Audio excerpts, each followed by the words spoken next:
Karuni walani Paula, virana kai Thessalonica, wasendua. Wiki togo Paula, ke Silvanuse, ke Timothy, ina songo leoni lotu mai Thessalonica, era sa tuwana kalau ko tamanda, ke na turanga ko Jesu Kristo.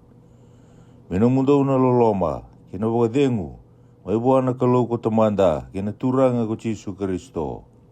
Sa kili ke ito, me ke ito ieti ko nga na bawa biniminaka, wana kalau hena buku mundo. Nabeo kani, di sa andunduno nga ongori, di sa tumbu bakali busara na no mundo bakumbota, asa uosi bidake na no mundo belomani bakatagi ke mundo ya andua. Ye ke ito sa bakadau tagi ke mundo veira na vei songo leoni lotu ni kalau.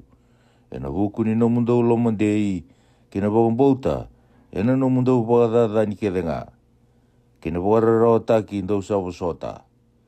Kongo nai wakata kila ni lewandu donu ni kalau. Mundo wakambau kina, mundo yanga, merawata no mati ni tu ni kalau. Koya ndau sa wararao taki talanga kina. Ni sa andun donu wana kalau me saumira wararao, sa wararao taki ke mundo. Iebe ke mundo talanga sa wararao taki. Me wakadingui wata ke ito. Nina wakarai taki mai lo maalangi na turang ko Jesu, ke ira wata kaya na nonangi lo si kaukawa. Ena eme ni buka wanga, me dunrubi ira, sa sianga ni kila na kalau. Asa sianga ni wakambauta, na ituku binaka ni nondo turang ko Jesu Kristo. Sa nondra dunrubi, na ve wakarusa itao mundu may na mata ni turanga, may na nona kaukawa waka hindi na talenga. Nina lako may kukoya, mera wakarogo taka ko ira na tamata alo sawa. Kamindo kai koya ko ira kedenga era sa wakandinata. Ena singa koya ni sa wakandinati na ni tutu be ke mundo. O koya ngo ke ito sa masu lagi ke mundo tiko nga. Me wakambau ke mundo na ni tu kalau mundo yanga mera wata na kando akadibikina. Kami wakador sara na kau nangangandri binaka kedenga. Kina daga ni wakambauta. E wakadau tagi kina na yada ni nondo turanga ko Jesu Kristo ena buku mundo. Ko iki mundo talenga ena bukuna. Me wakana loloma ni nondo kalau kina turanga ko Jesu Kristo. Wase rua. Ia ke ito sanggai wakamusuti ki mundo na beokani. Ena buku ni nondo lako talemai na nondo turanga ko Jesu Kristo. Kina nondo songo ni wata veikoya. Untuk kakua ni vito saya ki wakasauri, may nalomandei. Sa wakatanga ya taki, me kakua ya nabuku ni wasa ni alo. Sa na itukutuku, sa na iwola. Me wakasabu vei ki ito. Me wakasabu ala kan dinamay na singa i Kristo. Me kakua sara endua naka, me wakaisini ki mundo kina endua. Nina ya domanda ya liu na bukitani. Kana wakaray tagimanda na tamata ni wala da. Luve ni biwa rusai. O koe sanda urata. Asa wakalebu i koea. Me ua sibidake na kakedenga. Sa wakatukai me kalau. Sendau ngaravi. Asa tiku kino ko koea na wale ni kalau. Asa wakareiteki koea me kalau. Dosa asengan beka ni nanuma. Ni wa tukuna veke mundo na veka ongo. Ni wa tiko watake ike mundo.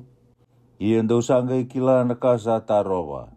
E wakareiteki mai kino ko koea hena kena ngona. Ni sa daka wakabuni indai na da. Ia sa andua e taro watiko nga. Kamalua me kautenia ni ko koea. Ena kai wakareiteki na buni da koea. Koea hena wakarusana turanga ena dengu ni musuna. Ka wakautia ena nona lako wakareire mai. Sa wakana daka i setani na nona lako mai. Sa ia ena koukou lewu. Kena vei wakata kila. Kena vei ka wakailasu. He vei wakakurumbu itaki. Kena kakeda nga sianga ni dondonu. Sa vei wakadalai. Vei ira sa rusa. Ira sa mbese ni lomana na kandina. Merambula kina. Ia ena buku ni kaongo. Sa talati ko na vei wakadalai mana. Vei ira na kalau. Merapangandina takina na kalasu. Medon ruwa kina ko ira kedenga, sa sianga ni wakang bauta na kandina. Arasabi na katanga na ka, e sianga ni ndondonu. Ia sa kilikili ki tau me ki tau ia tiko ngā, na waka vinivina ka buana ka lou e na buku mundou. Na veo kani, o i ke mundou salomana na turanga. Ni sa andingi taki ke mundou na ka lou, mo e na i waka tika wu mundou mbula, indau sa waka sabasabata ki e na alo tambu. Kandau sa waka mbauta na kandina. Ka sa kadibi ke mundou kina ko koea, e na nei tu i tuku vinaka. Mundou rawa takina na kena ka lou ngata, ni nonda turanga ko Jisu Kristo. O koe mundou tūndei na veo kani. Ka tōra tiko na i tukutuku, ndau sa wakawulidi kina mai veki tōu.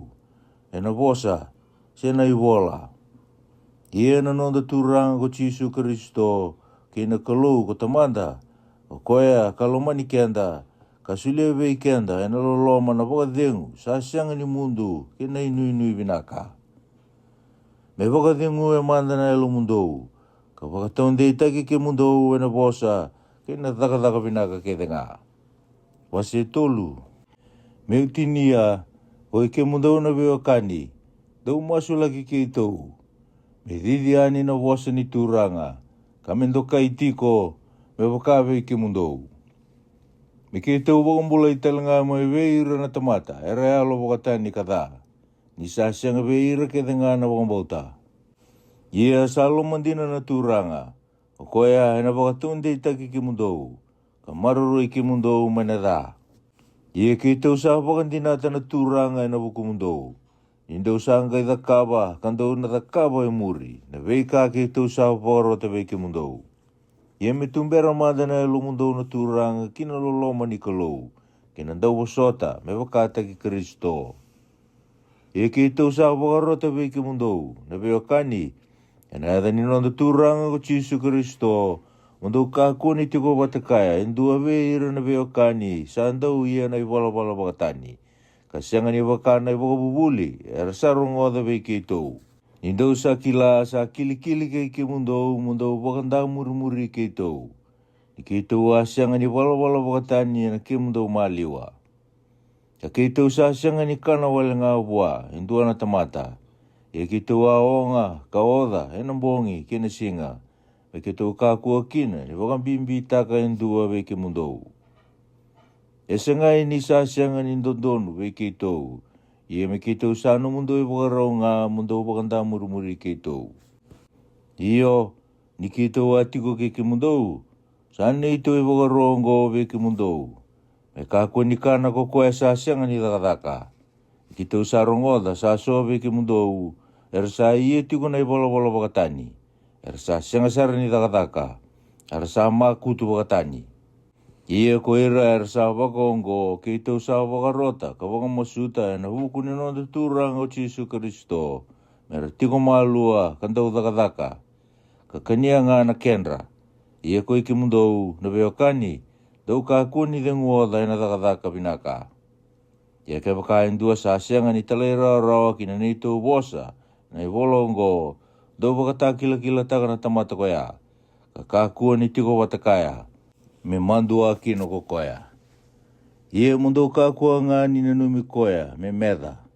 Mundou wakatabulida ngā me wakasa we ka mundou. Ia na tūranga ni vei wakadengui, me sulia tiko ngā vei ki mundou na wakadengu, e na kakede ngā. Me tiko vei ki mundou kede ngā na tūranga. Au sa loloma yani koe iau ko poula. Kau sa bola ina lingang kundina. O koea na kena i wakandina indina ina i bola kedenga. Au sa bola wakakina. Me no mundou kedenga na loloma ni no tūranga ko Jisu Kristo. Ameni.